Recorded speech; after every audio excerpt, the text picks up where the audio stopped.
প্রিয় দর্শক, দেখুন আমার পেঁয়াজগুলো প্রায় ভাজা হয়ে গিয়েছে। দেখুন কি সুন্দর হয়েছে, অনেক পুরো পুরো গোল গোল মোটা মোটা।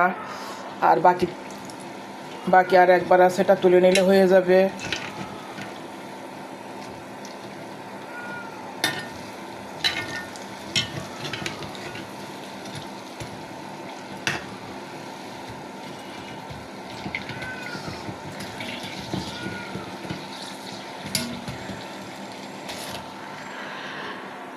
প্রিয় দর্শক, আজ এ পর্যন্ত।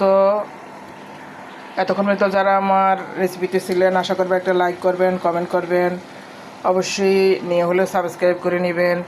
ইচ্ছে হলে কখনো এমন করে সুন্দর করে 3 প্রকারের ডাল, 2 প্রকারের ডাল ও পোলাও চাউল, আবার বেসন আছে সাথে, একসাথে মিশিয়ে সুন্দর করে এমন করে পেঁয়াজু ভাজা করে নেবেন।